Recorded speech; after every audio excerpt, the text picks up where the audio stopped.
Bem, amigos, é uma grata satisfação estar aqui mais uma vez apresentando o programa O Veredito, que é transmitido toda segunda-feira às 21h30 e depois com vários reprises durante a semana.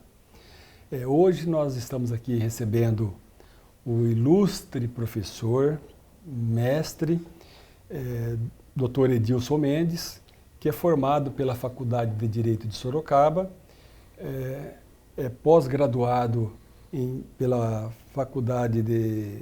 pela Universidade Cruzeiro do Sul e mestre pela Universidade Metodista de Piracicaba.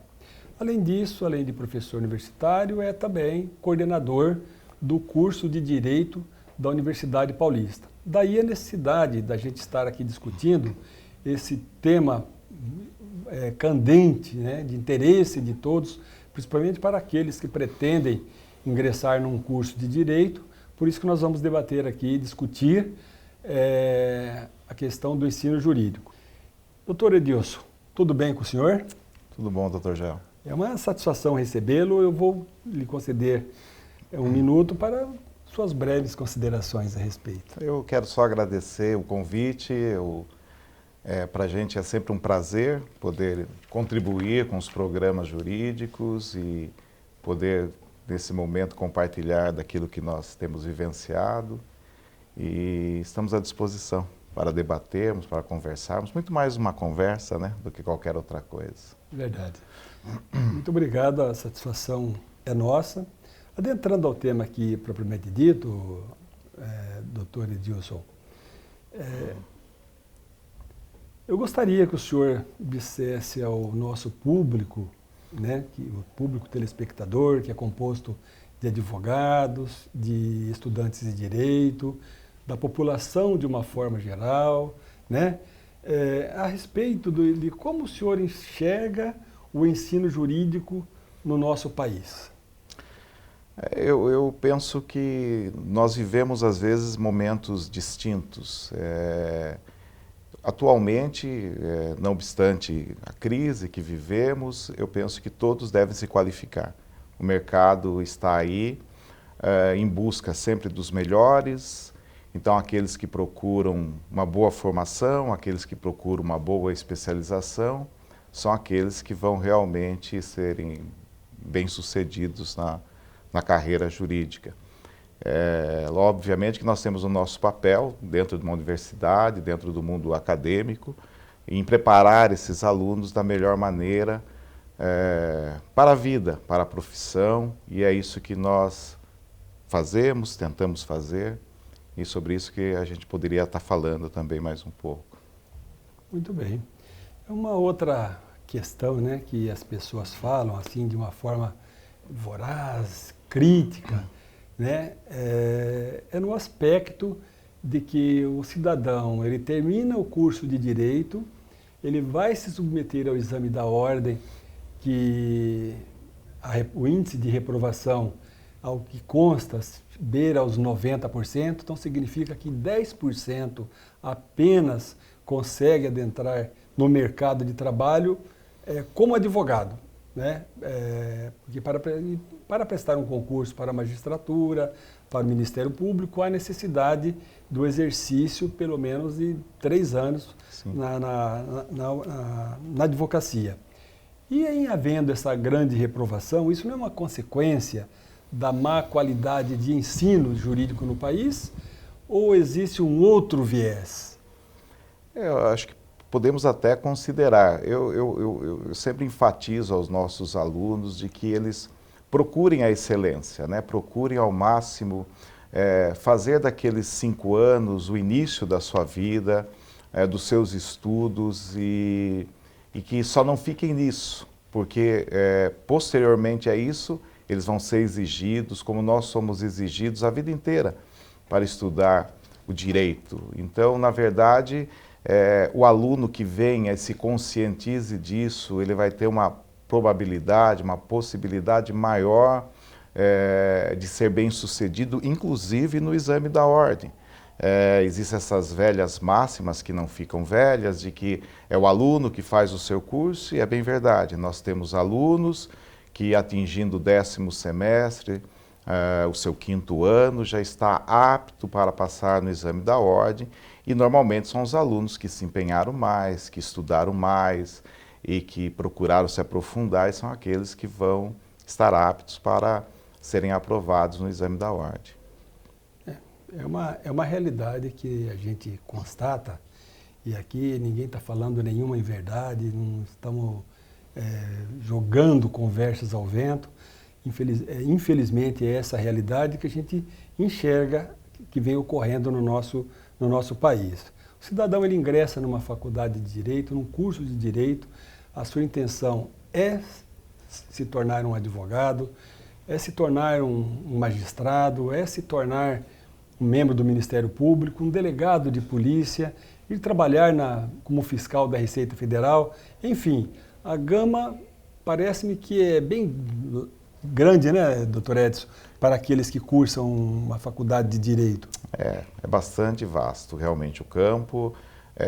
Talvez esse seja o maior chamariz, né, para aqueles que gostariam de ingressar num curso jurídico. Eles observam lá na frente o maior número que existe de concursos públicos e fora a própria atuação dentro da advocacia, que já é grande, já é algo que realmente é incentivador para qualquer carreira, são os diversos concursos que existem. E esse atrelamento, né, da Emenda Constitucional 45 de 2004, fazendo com que aqueles que pretendem um concurso público, ele passe pela OAB, passe pelo exame e adquira esses 3 anos de experiência, né? E mesmo até os concursos hoje, até para delegado de polícia, tem saído editais prevendo 3, 2 anos, de acordo com o edital. Então a gente vê que existe, e talvez seja esse realmente o viés que aqueles que vão ingressar, os futuros alunos, né, os operadores do direito, eles pretendem. É uma grande possibilidade profissional, os concursos mais variados, como o senhor já citou, concursos de procuradores em municípios, estados, concursos ligados à União. Então, na verdade, é uma gama muito grande de concursos, e isso traz uma motivação extra para aqueles que pretendem ingressar no curso de Direito.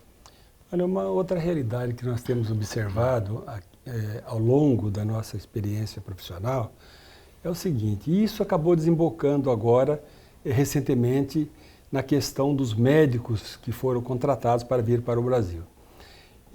Por que eu estou fazendo essa comparação?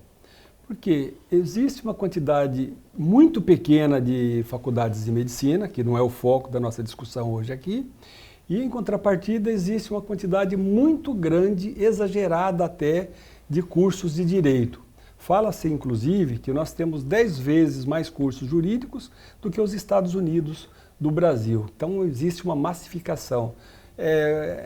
Essa é a realidade nossa aqui no nosso país. E o que o senhor acha que se deve a essa situação? Eu sempre penso que às vezes é difícil, porque existe toda uma questão governamental, toda uma questão de validação de curso. Então, os cursos que existem têm a sua legalidade, se eu poderia assim dizer. Eu penso que é uma discussão que desde a minha época, que já passados 20 anos, a gente fala assim, olha, o mercado está saturado, há vários cursos de direito, há várias universidades com vários cursos, faculdades, e isso vai saturar o mercado.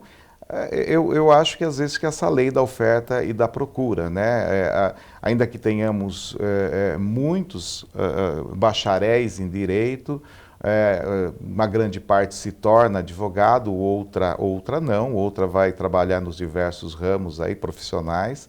E esses que ficam dentro do direito, que passam, então ainda tem campo fértil, uma cidade igual Sorocaba tem campo fértil para os advogados, os mais novos, os mais experientes. Então, eu ainda não sinto na prática, apesar desse número ser verdadeiro, né, essa saturação, pelo menos, de mercado. Eu sinto que ainda há lugar, né? E aqueles, como eu já disse, mais competentes, aqueles mais estudiosos, mais aplicados, vão se estabelecer.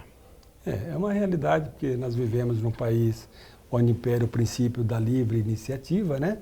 E em se tratando de um país que aqui impera esse princípio da livre iniciativa, então, onde acaba prevalecendo aqueles que têm um conhecimento um pouco maior, fica aqui a sugestão passada pelo professor Edson, de que o aluno ele não deve se ater apenas e tão somente de terminar o seu curso correndo.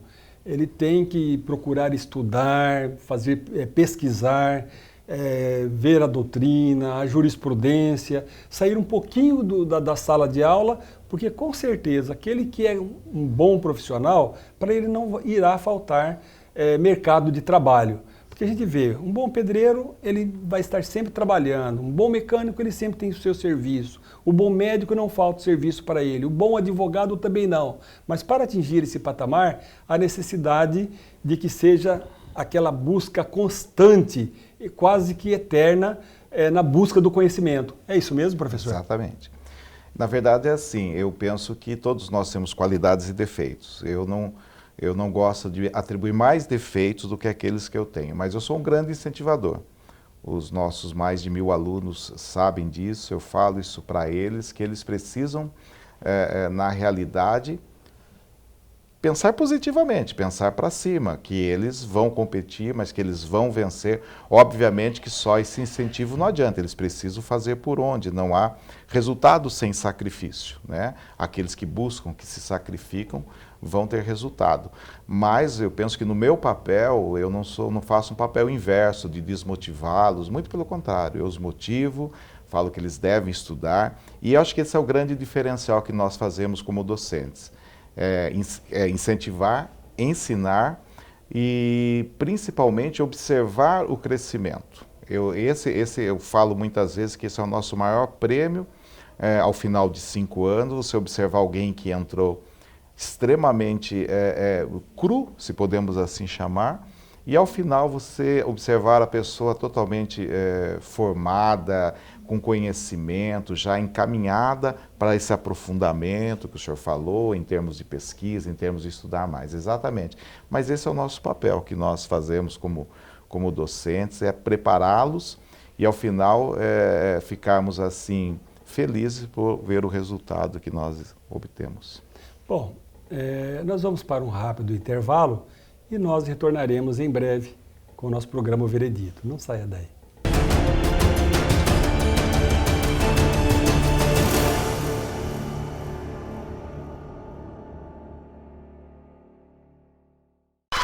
Entretenimento, informação, bom humor e música. Muita música. Ipanema, ouça!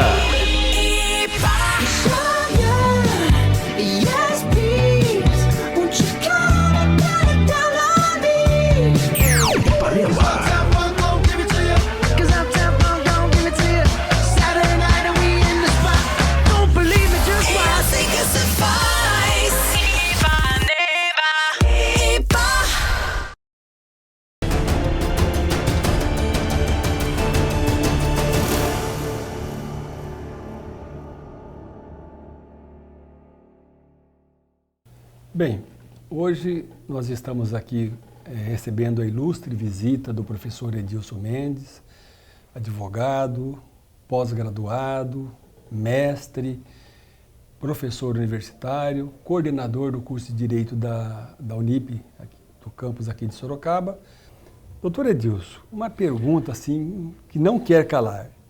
Na sua visão, o ensino base, fundamental e médio é o elemento que dificulta a formação de bons profissionais nos cursos superiores, especialmente na área jurídica? O senhor acha que tem a ver? Eu gostaria de falar que não, né? Mas eu não posso fazer isso porque nós vivenciamos isso, essa é a realidade. E é difícil porque não dá para culpar ninguém, né? Falar dos alunos que não têm motivação, falar dos professores. Então, mas nós recebemos esses alunos exatamente desta maneira, né? E quando nós vamos nos remeter a alguma matéria, algum assunto que ele já deveria ter aprendido, ele não tem nenhuma noção.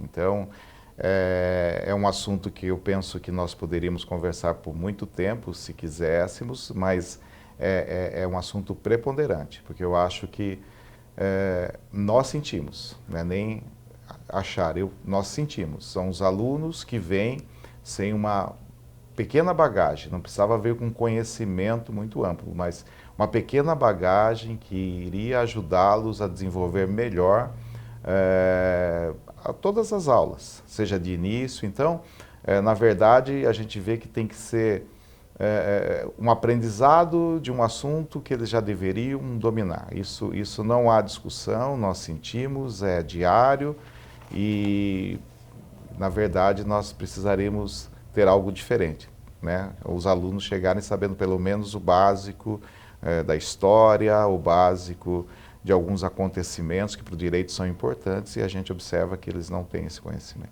infelizmente. E isso, com certeza, acaba dificultando o aprendizado no curso jurídico, né, professor? Sim. Bom, eu gostaria de atentar para o fato de que a maioria dos professores de curso de Direito não são exclusivamente do magistério, pois ocupam cargos públicos ou se dedicam à advocacia ostensiva. Essa é uma realidade que reflete no ensino jurídico, o qual se restringe às aulas monólogas e baseadas nos relatos das experiências profissionais dos docentes, tornando parcial a transmissão do conhecimento. Esse é um ponto que alguns colocam, esse é o outro lado da moeda. Uhum. O primeiro lado da moeda é aquele que nós falamos há pouco. O aluno ele sai do ensino fundamental e médio praticamente sem muita base. E são esses que vão cursar aí as nossas faculdades de Direito, curso de Medicina, de Engenharia, e vão carregar essa deficiência e cabe a eles procurar se aprimorar, porque afinal de contas chega-se no estágio da vida em que o cidadão ele tem que procurar se ajudar também e não ficar esperando apenas e tão somente, pelo menos eu penso assim.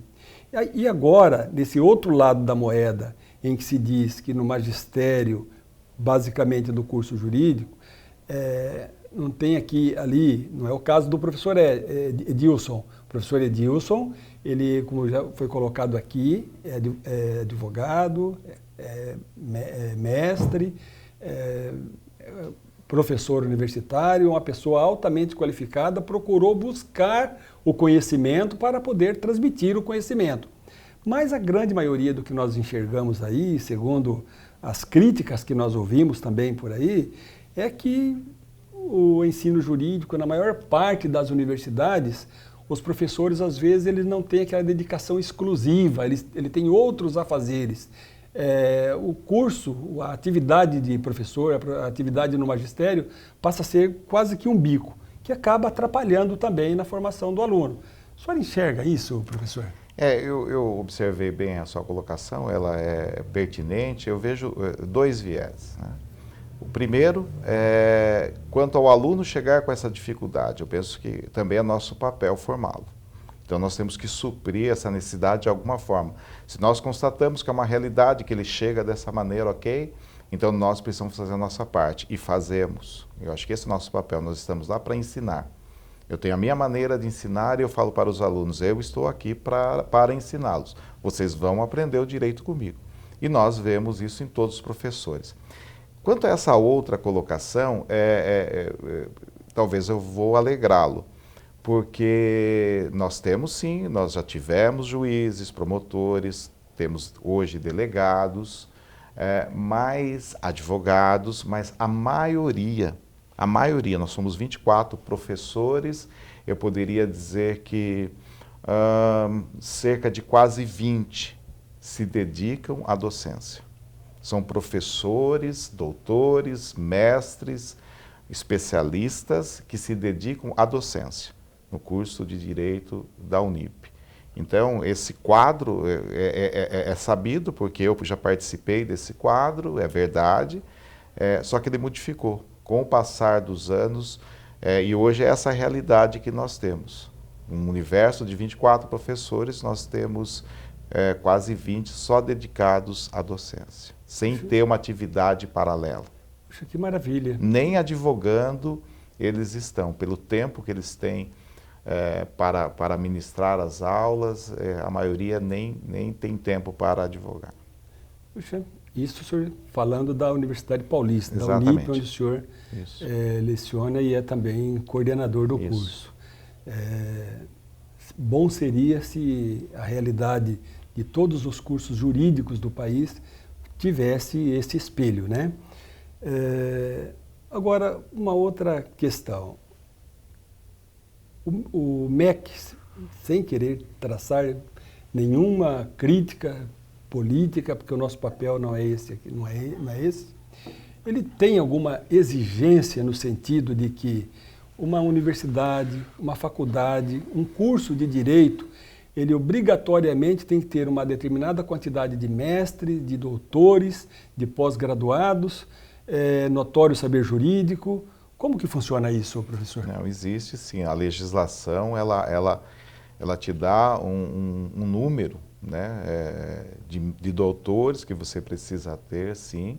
Nós estamos enquadrados nisso, temos no nosso universo de 4 doutores, 16 mestres e 4 especialistas. Tudo isso, sim, é uma exigência. Você não pode funcionar somente com especialistas, graduados, então nem se fale.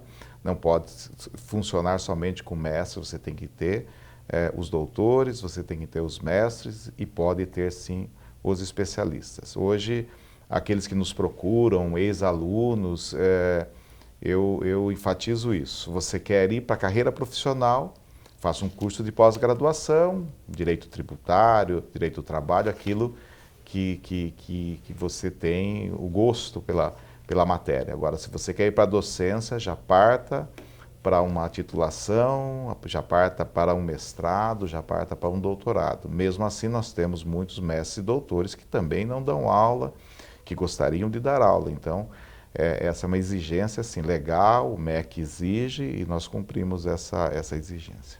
Puxa, maravilha.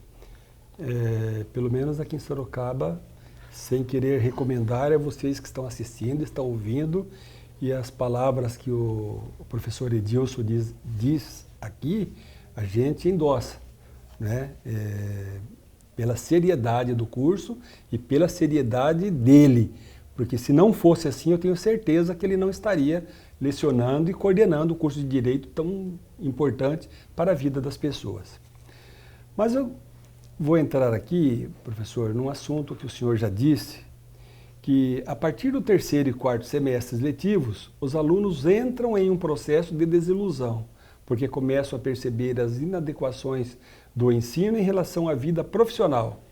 A tarefa do professor nessas situações é incentivá-los a perceber que o curso de Direito exige leitura, estudo e reflexão, não havendo nada que possa substituir o papel a ser cumprido por essas atividades durante o processo de aprendizagem. Deve ainda demonstrar que o estudante está inserido em um sistema que precisa ser compreendido em sua globalidade. É mais ou menos isso que o senhor falou, pelo menos o senhor faz isso. Sim. A orientação lá na Unip para os demais é nesse sentido também? Sim. Na verdade, muitas vezes, né, até nós brincamos, você está aqui porque seu pai é advogado, mandou você vir para cá.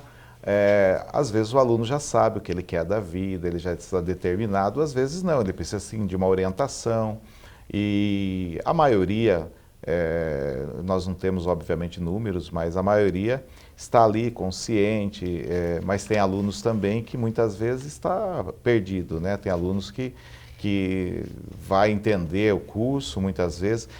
A desistência, como todos os outros cursos, né? Compreende que aquele não é o seu universo, às vezes se frustra, mas a gente esclarece, explica e já no próprio 1º semestre nós já podemos falar algumas coisas sobre carreiras jurídicas, fazendo com que eles possam entender esse universo e observar se realmente é isso que eles querem. Olha, professor, eu particularmente, eu estou muito feliz com a sua presença hoje aqui, trazendo esses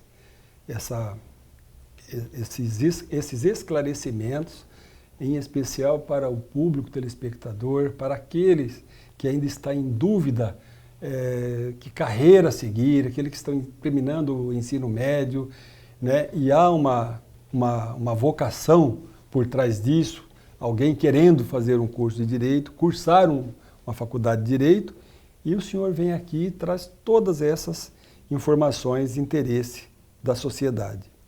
Então, pelo que nós observamos, os cursos jurídicos, apesar do Brasil ter uma grande quantidade de faculdades, o triplo ou mais do que tem os Estados Unidos.